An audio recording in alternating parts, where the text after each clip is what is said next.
ನಮಸ್ಕಾರ friends, welcome back to my channel. ಇವತ್ತಿನ ವಿಡಿಯೋದಲ್ಲಿ ನಾನು ನಿಮಗೆ ಸಿಂಪಲ್ ಆಗಿ ಕ್ಯಾಪ್ಸಿಕಮ್ ರೆಸಿಪಿನ ಯಾವ ರೀತಿಯಾಗಿ ಮಾಡೋದು ಅಂತ ತೋರಿಸ್ಕೊಡ್ತಾ ಇದ್ದೀನಿ. ಅದಕ್ಕೂ ಮುಂಚೆ ಫ್ರೆಂಡ್ಸ್, ನೀವು ಹೊಸ ಚಾನಲ್ ನೋಡ್ತಾ ಇದ್ರಿ ಸಬ್ಸ್ಕ್ರೈಬ್ ಆಗಿ, ಹಾಗೆ ಪಕ್ಕದಲ್ಲೇ ಕಾಣೋ ಬೆಲ್ ಐಕಾನ್ ಪ್ರೆಸ್ ಮಾಡಿ ಅಲ್ಲಿ ಆಲ್ ಆನ್ ಆಪ್ಷನ್ ಅನ್ನು ಸೆಲೆಕ್ಟ್ ಮಾಡ್ಕೊಳ್ಳಿ. ಆವಾಗ ನನ್ನ ಪ್ರತಿಯೊಂದು ವಿಡಿಯೋ ನೋಟಿಫಿಕೇಶನ್ ಕೂಡ ನಿಮಗೆ ಸಿಗುತ್ತೆ. ಸೊ ಹಾಗಾದರೆ ಬನ್ನಿ ಇವತ್ತಿನ ವಿಡಿಯೋನ ಶುರು ಮಾಡೋಣ. ಇದಕ್ಕೆ ನಾನೀಗ ಕ್ಯಾಪ್ಸಿಕಮನ್ನು ತೊಗೊಂಡ್ಬಿಟ್ಟು ಸಣ್ಣದಾಗಿ ಎಲ್ಲನೂ ಚಾಪ್ ಮಾಡ್ಕೊಳ್ತಾ ಇದ್ದೀನಿ. ಅಂದರೆ ಮಧ್ಯದಲ್ಲಿರೋ ಬೀಜನ ತೆಗೆದಿಲ್ಲ, ನಾನು ಬೀಜ ಸಹಿತನೇ ಹಾಗೆ ಅದನ್ನು ಸಣ್ಣದಾಗಿ ಚಾಪ್ ಮಾಡ್ಕೊಳ್ತಾ ಇದ್ದೀನಿ. ಬೀಜನ ತೆಗೆದುಬಿಟ್ರೆ ಅದರಲ್ಲಿರೋ ಟೇಸ್ಟ್ ಹೋಗಿಬಿಡುತ್ತೆ. ಯಾಕಂದರೆ ಈ ಕ್ಯಾಪ್ಸಿಕಮಲ್ಲಿ ಅಷ್ಟೊಂದು ಖಾರ ಕೂಡ ಇರಲ್ಲ. ಹಾಗಾಗಿ ನಾನು ಬೀಜ ಸಹಿತನೇ ಇದನ್ನು ಸಣ್ಣದಾಗಿ ಚಾಪ್ ಮಾಡ್ಕೊಳ್ತಾ ಇದ್ದೀನಿ. ಈ ರೀತಿಯಾಗಿ ಎಲ್ಲನೂ ಕೂಡ ಚಾಪ್ ಮಾಡ್ಕೋಬೇಕು. ಸಣ್ಣದಾಗಿ ಚಾಪ್ ಮಾಡ್ಕೊಂಡು ಇಟ್ಕೊಂಡಿದ್ದೀನಿ ನಾನೆಲ್ಲನೂ ಕೂಡ. ಈಗ ಫ್ರೆಂಡ್ಸ್, ಈ ರೀತಿಯಾಗಿ ಒಳ್ಳೊಳ್ಳೆ ಇನ್ನೂ ರೆಸಿಪಿಗಳನ್ನು ಕೂಡ ನಾನು ನನ್ನ ಚಾನಲ್ನಲ್ಲಿ ಹಾಕ್ತಾ ಇರ್ತೀನಿ. ಸೊ ಹಾಗಾಗಿ ನೀವು ಚಾನಲ್ಗೆ ಹೊಸದಾಗಿ ನೋಡ್ತಾ ಇದ್ದರೆ ಚಾನಲನ್ನು ಸಬ್ಸ್ಕ್ರೈಬ್ ಆಗಿ, ಹಾಗೆ ನಿಮಗೆ ನನ್ನ ವಿಡಿಯೋಸ್ ಇಷ್ಟ ಆಗ್ತಾ ಇದ್ದರೆ ಪ್ಲೀಸ್ ಲೈಕ್ ಕೂಡ ಮಾಡಿ. ನಮ್ಮ ಚಾನಲಲ್ಲಿ ಎಲ್ಲ ರೀತಿಯಾದಂಥ ಹೊಸ ಹೊಸ ರೆಸಿಪೀಸ್ ಆಗಲಿ, ಪ್ರತಿಯೊಂದು ವಿಡಿಯೋಗಳು ಕೂಡ ಹೊಸದನ್ನು ನಿಮಗೆ ನಾನು ಶೇರ್ ಮಾಡ್ತಾ ಇರ್ತೀನಿ. ಸೊ ಈಗ ನಾನು ಇದಕ್ಕೆ ಒಂದು ದೊಡ್ಡ ಈರುಳ್ಳಿನ ತೊಗೊಂಡಿದ್ದೀನಿ. ಅದನ್ನೂ ಕೂಡ ನಾನು ತೆಳ್ಳಗೆ ಉದ್ದುದಾಗಿ ಸ್ಲೈಸಸನ್ನು ಕಟ್ ಮಾಡ್ಕೊಳ್ತಾ ಇದ್ದೀನಿ. ನೋಡಿ, ಈ ರೀತಿಯಾಗಿ ಇದಕ್ಕೆ ನಾನು ಈರುಳ್ಳಿಯನ್ನು ಕಟ್ ಮಾಡ್ಕೊಂಡ್ಬಿಟ್ಟು ಒಂದು ಸ್ವಲ್ಪ ಕೊತ್ತಂಬರಿ ಸೊಪ್ಪನ್ನು ತೊಗೊಂಡಿದ್ದೀನಿ.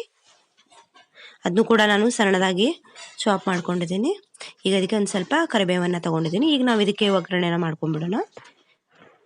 ಈಗ ನಾನು ಒಗ್ಗರಣೆಗೆ ಒಂದು 2 ಸ್ಪೂನಷ್ಟು ಎಣ್ಣೆನ ಹಾಕ್ಕೊಳ್ತಾ ಇದ್ದೀನಿ. ಸೊ ಎಣ್ಣೆ ಹಾಕ್ಕೊಂಡ್ಬಿಟ್ಟಿದ್ದೀನಿ. ಈಗ ಎಣ್ಣೆ ಬಿಸಿ ಆದ ನಂತರ ಇದಕ್ಕೆ ನಾನು ಸಾಸಿವೆ ಜೀರಿಗೆನ ಹಾಕ್ಕೊಳ್ತಾ ಇದ್ದೀನಿ. ಸಾಸಿವೆ ಜೀರಿಗೆ ಸಿಡಿದ ನಂತರ ಇದಕ್ಕೆ ನಾನೀಗ ಕರಿಬೇವು ಸೊಪ್ಪನ್ನು ಹಾಕ್ತಾ ಇದ್ದೀನಿ. ಕರಿಬೇವನ್ನ ಹಾಕಿದ ನಂತರ ನಾನೀಗ ಏನು ಈರುಳ್ಳಿನ ಹೆಚ್ಚಿಟ್ಕೊಂಡಿದ್ವಿ ಆ ಈರುಳ್ಳಿನ ಹಾಕ್ತಾ ಇದ್ದೀನಿ. ಈರುಳ್ಳಿ ಒಂದು ಸ್ವಲ್ಪ ಗೋಲ್ಡನ್ ಬ್ರೌನ್ ಬರೋ ಹಾಗೆ ಒಂದು ಸ್ವಲ್ಪ ಫ್ರೈ ಮಾಡ್ಕೋಬೇಕು.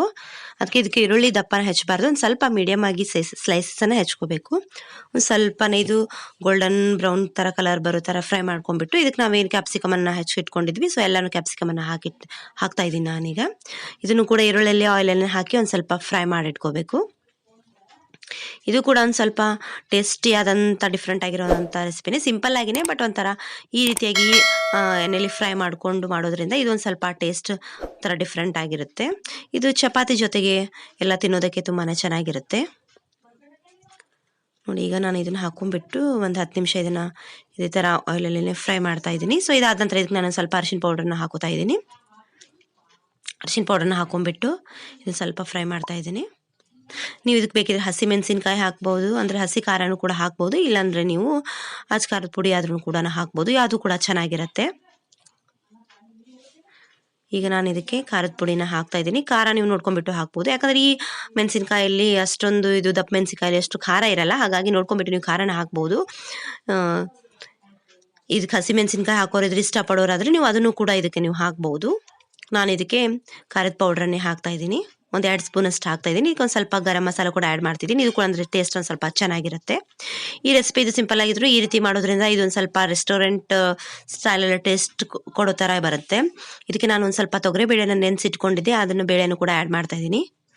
ಈ ರೀತಿ ಬೇಳೆನ ಹಾಕೋದ್ರಿಂದ ಇದು ಕೂಡ ತುಂಬಾ ಚೆನ್ನಾಗಿರುತ್ತೆ. ಈಗ ಬೇಳೆನ ಹಾಕೊಂಡ್ಬಿಟ್ಟು ಅದನ್ನು ಕೂಡ ಎಲ್ಲ ಫ್ರೈ ಮಾಡ್ತೀನಿ. ಆದಷ್ಟು ಇದನ್ನು ನೀರು ಹಾಕ್ತೀನಿ. ಸ್ವಲ್ಪ ಆಯಿಲಲ್ಲೇ ಜಾಸ್ತಿ ನೀವು ಫ್ರೈ ಮಾಡಿದ್ರೆ ಒಂದು ಸ್ವಲ್ಪ ಟೇಸ್ಟ್ ಚೆನ್ನಾಗಿ ಬರುತ್ತೆ. ಇದಕ್ಕೆ ನಾನೀಗ ಸಾಲ್ಟ್ ಕೂಡ ಆ್ಯಡ್ ಮಾಡಿದ್ದೀನಿ. ಒಂದು ಸ್ವಲ್ಪನೇ ನಾನು ಇದಕ್ಕೆ ಸಕ್ಕರೆ ಹಾಕ್ಕೊಳ್ತಾ ಇದ್ದೀನಿ. ಅಂದರೆ ಅದು ಟೇಸ್ಟ್ಗೆ ಉಪ್ಪು ಖಾರ ಒಂದು ಸ್ವಲ್ಪ ಸ್ವೀಟ್ ಇದ್ದರೆ ಅದು ಕೂಡ ಒಂದು ಸ್ವಲ್ಪ ಚೆನ್ನಾಗಿರುತ್ತೆ. ಹಾಗಾಗಿ ಇದಕ್ಕೆ ನಾನು ಸ್ವಲ್ಪ ನೀರು ಹಾಕ್ತಾ ಇದ್ದೀನಿ. ಅಂದರೆ ಅದು ಕುದಿಯೋಗೆ ಎಷ್ಟು ಬೇಕು ಕುದಿಯೋದಕ್ಕೆ, ಅಂದರೆ ಸ್ವಲ್ಪ ಫ್ರೈ ಆಗೋದಕ್ಕೆ ಅಷ್ಟು ಮಾತ್ರ ನೋಡ್ಕೊಂಡ್ಬಿಟ್ಟು ನಾನು ಇದಕ್ಕೆ ನೀರು ಆ್ಯಡ್ ಮಾಡಿದ್ದೀನಿ. ಜಾಸ್ತಿ ಏನು ನೀರು ಆ್ಯಡ್ ಮಾಡಿಲ್ಲ, ಆಯಿಲಲ್ಲೇ ಆದಷ್ಟು ಇದನ್ನು ಫ್ರೈ ಮಾಡಿದ್ದೀನಿ. ನೋಡ್ಬೋದು ನೀವು ನಾನು ಎಷ್ಟು ಕಡಿಮೆ ಪ್ರಮಾಣದಲ್ಲಿ ನೀರು ಹಾಕಿದ್ದೀನಿ ಅಂತ. ಈಗ ಇದನ್ನು ಮುಚ್ಚಿಬಿಟ್ಟು ಒಂದು 10 ರಿಂದ 15 ನಿಮಿಷ ಕುಕ್ ಮಾಡಿದರೆ ಸಾಕು, ಇದು ಬೆಂದಿರುತ್ತೆ. ಸೊ ಫ್ರೆಂಡ್ಸ್, ಹಾಗಾಗಿ ಇದು ತುಂಬಾ ಟೇಸ್ಟಿ ಅಂತ ರೆಸಿಪಿ. ನಿಮಗೂ ಕೂಡ ಇಷ್ಟ ಆದರೆ ನೀವು ಕೂಡ ಒಂದು ಸಾರಿ ಟ್ರೈ ಮಾಡಿ ನೋಡಿ, ಹಾಗೂ ಹೇಗೆ ಅನಿಸ್ತು ಅಂತ ನನಗೂ ಕೂಡ ಕಮೆಂಟಲ್ಲಿ ತಿಳಿಸಿ. ಈ ವಿಡಿಯೋ ನಿಮ್ಗೆ ಇಷ್ಟ ಆದರೆ ಲೈಕ್ ಮಾಡಿ, ಹಾಗೆ ಹೊಸದಾಗಿ ಚಾನಲನ್ನು ನೋಡ್ತಾ ಇದ್ದರೆ ದಯಮಾಡಿ ಸಬ್ಸ್ಕ್ರೈಬ್ ಆಗಿ, ಜೊತೆಗೆ ಪಕ್ಕದಲ್ಲೇ ಕಾಣೋ ಬೆಲ್ ಐಕಾನ್ ಕೂಡ ಪ್ರೆಸ್ ಮಾಡಿ. ನಿಮಗೆ ಎಲ್ಲ ನನ್ನ ಪ್ರತಿಯೊಂದು ವಿಡಿಯೋಗಳ ನೋಟಿಫಿಕೇಶನ್ ಕೂಡ ಸಿಗ್ತೀನಿ. ಇದೇ ಥರ ಮತ್ತೊಂದು ಹೊಸ ರುಚಿಕರವಾದಂಥ ರೆಸಿಪಿ ಜೊತೆಗೆ ಇನ್ನೊಂದು ವಿಡಿಯೋ ಜೊತೆಗೆ. ಅಲ್ಲಿವರೆಗೂ ಎಲ್ರಿಗೂ ನಮಸ್ಕಾರ.